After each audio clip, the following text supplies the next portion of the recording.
So the number one thing that creates for your manifestations to come in is something called the law of detachment. The law of detachment is important because it is essentially the law of trusting God, right? So once you've put in your petition, and I know people mistakenly think that a petition is when you write on parchment paper and you burn it over a candle or you do something with it. It's a piece of paper you write on. That's not, no. That is a part of petition work, but your petition could just be your mouth to God's ear. You saying, God, I want a new car.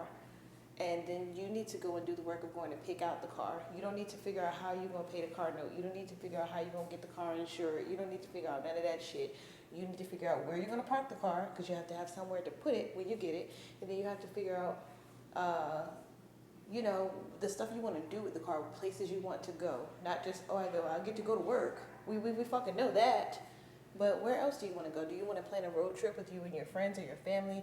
Do you want to, take yourself out and go do something to celebrate?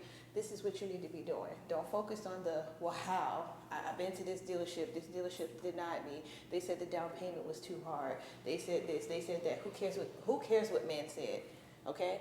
None of the other stuff is your business, okay? Because for all you know, somebody can have the exact car you want and say, listen, I have more than one car. Would you like to drive my car for a little while?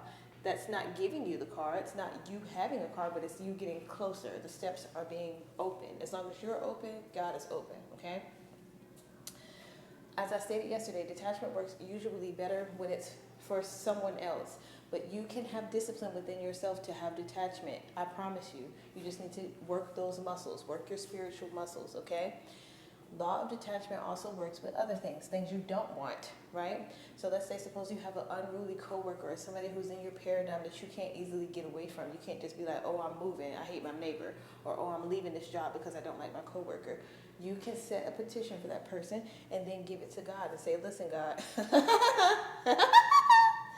you can handle this far better than I can, because if I handle it in my flesh, I'm going to do X, Y, and Z, or it's not going to go a certain type of way. So I'm going to give you the space and the authority to do what you will with these people, with this person, okay, with this circumstance. Because A, there's usually something God is trying to work out in you.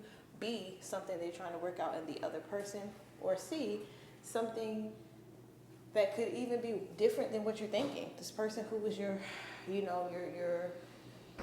thorn in your side could really actually be sandpaper, and they're polishing you to make you better, okay?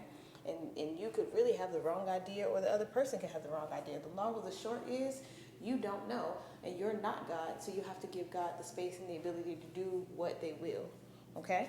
Let it go.